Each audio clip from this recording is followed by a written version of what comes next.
হে everyone, আসসালামু আলাইকুম। আজকে হায়ার ম্যাথের 14 চ্যাপ্টারটা সম্ভাবনা অধ্যায়টা আজকে করব। যেহেতু এই অধ্যায়টা অনেক সহজ এবং সিকিউ আসলে কমন পাবো, তাই এই অধ্যায়টা আজকে করার চিন্তা ভাবনা করছি। তোমরা অবশ্যই এই ভিডিওটা স্কিপ না করে দেখতে থাকো। তো শুরুতে আমি কয়েকটা পেজ দেখছি, কারণ হচ্ছে আমাদের সংক্ষিপ্ত প্রশ্ন এসকিউ এমসিকিউ এর জন্য অবশ্যই হচ্ছে পড়তে হবে রিডিং। তো আমি কয়েকটা লাইন বা পৃষ্ঠা দেখতেছি।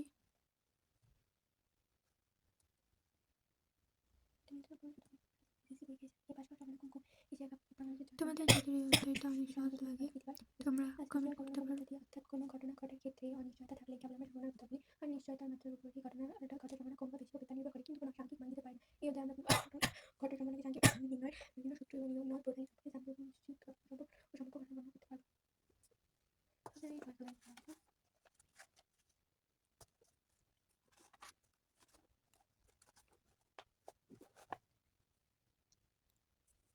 কয়েকটা মেইন সিকিউ আগে দাঁড়ায় রাখলাম, কারণ এই সিকিউগুলো অনেক সময় এক্সামে চলে আসতে পারে, অনেক সময় বই থেকেও দিয়ে দেয়, কারণ হতে পারে বইয়ের সিকিউগুলো অনেক ইম্পর্টেন্ট।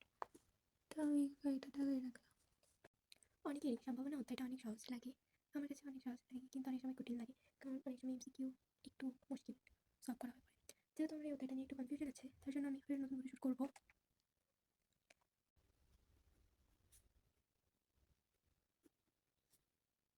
মডিফাইড 4 নিত নাম্বারটা বলতে ফেলি মডিফাইড 6 স্যার কো পরবর্তীতে আমরা নোট থাকবো সুবিধা হবে। নেক্সটে বলছে বলটি সাদা না হওয়ার সম্ভাবনা কত। এটাও খুব বেশি। 3 নাম্বার দিয়ে মোট বল যেহেতু মানে হচ্ছে সমগ্র ফলাফল,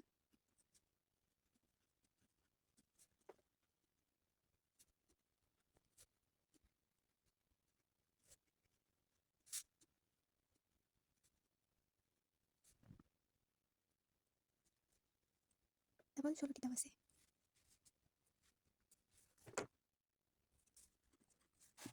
ওতে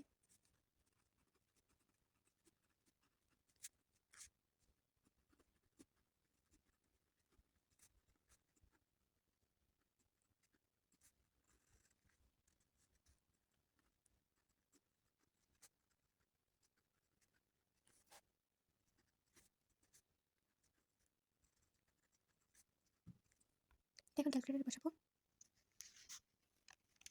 1 মাইনাস 16 48 2 ডিভাইডেড 3 ক নাম্বারে কোথায় মিলে গেল? হ্যাঁ 2 ডিভাইডেড 3। এখানে আমি 2 ডিভাইডেড 3 লিখে খ তো যেহেতু তার কাছে খ লিখলাম, সেটার জন্য তোমাদের সুবিধার জন্য এখানে লিখলাম, পরে তোমরা মিলাই নিতে পারবা। 4 নাম্বার টি অপেক্ষা অধিকবার এইচ আসার সম্ভাবনা কত। একটি মুদ্রাকে 3বার নিক্ষেপ করা হবে। এখানে যেহেতু একটু বড় করে বোঝাতে হবে, অনেক বুঝছ, যদিও আমি নিজে বোঝার জন্য করবো, তাই ছকটা করবো এখন।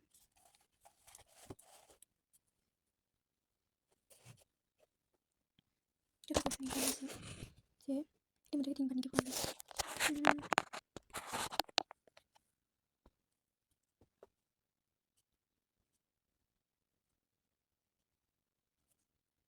একটা মুদ্রা যদি নিক্ষেপ করা হয় তাহলে হেড আর টেল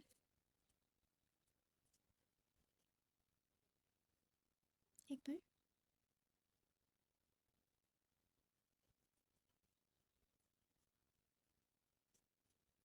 হেড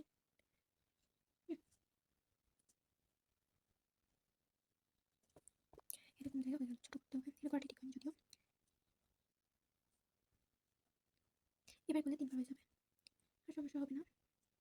চাপাচাপি করে হয়ে গেল।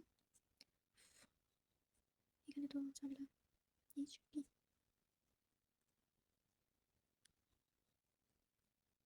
এখন প্রশ্নে যেহেতু বলছে যে টি অপেক্ষা অধিকবার এইচ আসার সম্ভাবনা কত, আগে আমাদের ছকটা করে নিতে হবে।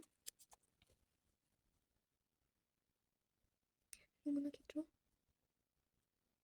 সমান এইচ এইচ তারপর হচ্ছে এইচ এইচ ডি, তারপর হচ্ছে H H D H H D, তারপর H D H H D H H D D D H H D H H D H D D H D.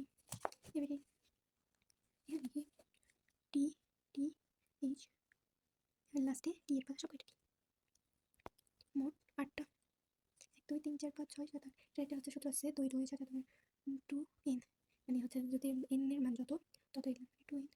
তো যদি এটা হচ্ছে বের করতে পারবেন কয়টা ইজ আছে 1 2 3 4 এখানে যে ঝামেলা হয়েছে এখানে একটু ফাঁকা থাকতে হতো ওই পেজ গেলে সমস্যা হবে। আমি এটা দিয়ে মানে যেখানে বেশি বার ইজ আছে সেই দুইটা ইজ কোথায় তো এখানে দুইটা ইজ আছে সেইগুলো গণনা করছি আমি যত 8টা তাহলে 4 ভাগ 8 মানে 4টা হেড দুইবার করে আছে আর মোট হচ্ছে 1/2 কালাম বইতে তো অপশন আছে কোনটা এই তো। এবার বলছে 0 বার টি আসে সম্ভবত 0 বার টি বলতে হচ্ছে যে 11টি আসবে না এরকম। তো এটা তো একটা আছে মানে 3টা ইজ আছে তাই হচ্ছে 3টা ইজে একটা নিব 1 ডিভাইডেড হচ্ছে যে 8টা আছে ওই ক্যালকুলেটর হচ্ছে এখানে তো অপশন আছে। তারপর হচ্ছে 6 একটা আছে। দুইটা মুদ্রা নিক্ষেপের ক্ষেত্রে পাওয়া যায় একটি ইজ বার সম্পূর্ণ কত বড় জোর একটি দুইটি মুদ্রা নিক্ষেপে এটা একটু আলাদা হবে। দুইটি মুদ্রা নিক্ষেপের ক্ষেত্রে পাওয়া যায় একটি ইজ বার সম্পূর্ণ ইজ 3 ডিভাইডেড 4 এটা ইজি তো লিখছে এখানে 3টা হবে। এখন এমসিকিউ শেষ 7 নম্বর সিকিউটা দিয়ে শুরু করা যাক। তো আমরা কলমটা চেঞ্জ করবো কারণ কলমটা শেষ একটু ওয়েট করতে হবে। এখন 30টি টিকিটে 1 থেকে 30 পর্যন্ত ক্রমিক নম্বর দেওয়া আছে। টিকিটগুলো ভালোভাবে মিশে একটি টিকিট ওইভাবে না হলে টিকিটটির ক্রমিক নম্বর জোড় সংখ্যা এখানে জোড় সংখ্যা নির্ণয় করতে বলছে যেহেতু 1 থেকে 30 পর্যন্ত মধ্যে জোড় সংখ্যা 15টি হ্যাঁ 15টি এখন দেখাতে হলে অনেক ঝামেলা হবে। 1 থেকে 30 পর্যন্ত সংখ্যার মধ্যে জোড় সংখ্যা 15টি হাতে সমগ্র সমগ্র অনুকূল সংখ্যা সমগ্র সংখ্যা সমগ্র ফল সমগ্র ফলাফল ফলাফল সংখ্যা 30 আর জোড় সংখ্যা।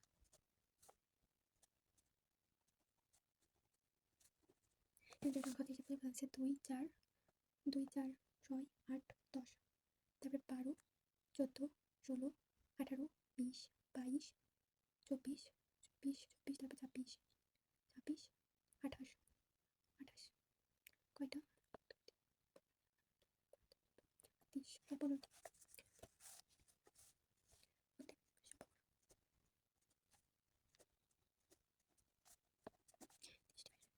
সরি 15টি বাড়িতে সব আমি এই সময় বলেছি।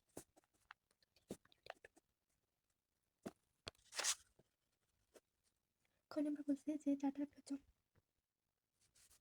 4 দুগুণে 8 4 12 4 4 16 4 4 20 4 6 24 4 7 28 আর 30 4 দ্বারা বিভাজ্য সংখ্যা 7টি।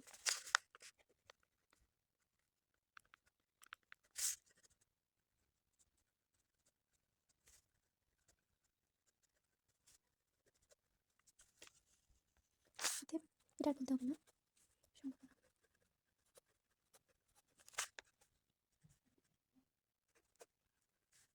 যত বর্ণাংশ মান সম্ভাবনা আসে না তেভাবে রেখে দিলাম। বলছে ক নম্বরের 4 ছোট হচ্ছে 3 2 3 2 1 ছোট ছোট অঙ্ক।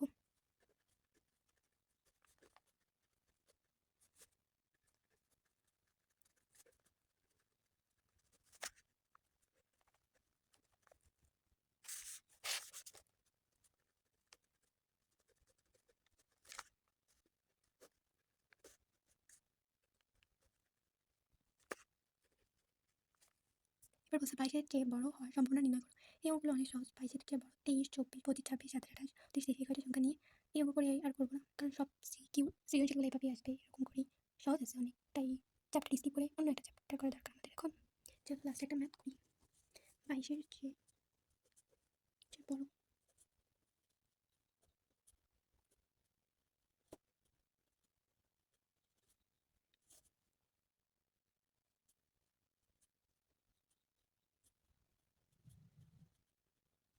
6 7 2 3 4 5 6 7 8 ও 22 তো বলিনি 22-এর থেকে বড় হতে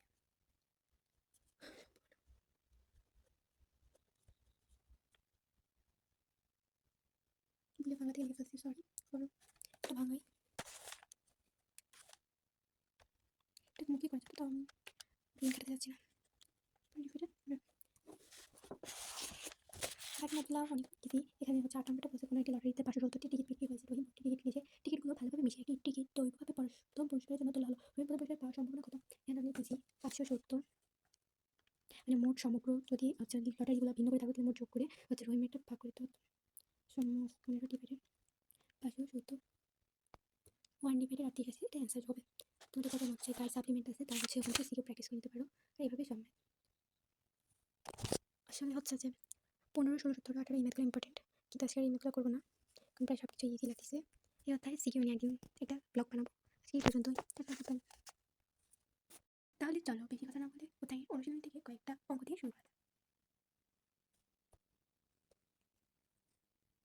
একটি ছক্কা নিক্ষেপ করলে 3টা সম্ভাবনা কোনটি? যেহেতু ছক্কার গুটিতে 1, 2, 3, 4, 5, 6 এই 6টা সংখ্যা থাকে, তাহলে সমগ্র ফলাফল 6 আর অনুকূল ফলাফল 1, কারণ 3 একটাই যেহেতু, তাই এখানে উত্তর হচ্ছে ক নাম্বার। এটা সহজে বোঝা যাচ্ছে। নিচের তথ্য থেকে 2 ও 3 নম্বর প্রশ্নের উত্তর দাও। একটি থলিতে নীল বল 12টি, সাদা বল 16টি এবং কালো বল 20টি আছে। দুইভাবে একটা বল না হলো বলটি নীল হওয়ার সম্ভাবনা কত?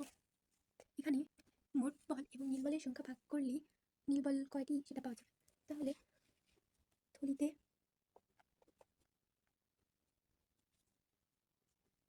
মোট বল, নীল বল যেহেতু 12টি, 12 প্লাস 16 প্লাস 20,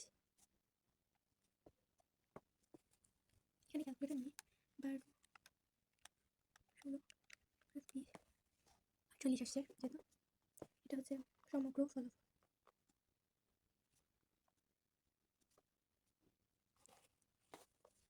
এবং অনুকূল ফলাফল সমান যেহেতু নীল বল 12টি, এটা বোঝা যাচ্ছে। অতএব সম্ভাবনা সমান অনুকূল, এটা সূত্র, এটা আমরা সবাই জানি যদিও, অনুকূল ফলাফল ভাগ সমগ্র ফলাফল।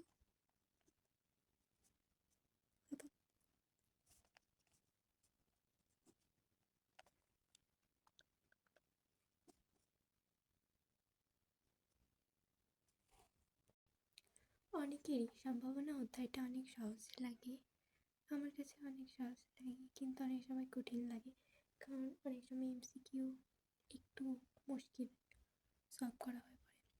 যেহেতু আমার এই অধ্যায়টা নিয়ে একটু কনফিউশন আছে, তার জন্য আমি আবার নতুন করে শুরু করব। অনেকেরই সম্ভাবনা অধ্যায়টা অনেক সহজ লাগে, আমার কাছে অনেক সহজ লাগে, কিন্তু অনেক সময় কঠিন লাগে, কারণ অনেক সময় এমসিকিউ একটু মুশকিল সলভ করা হয়ে পড়ে। যেহেতু আমার এই অধ্যায়টা নিয়ে একটু কনফিউশন আছে, তার জন্য আমি আবার নতুন করে শুরু করব।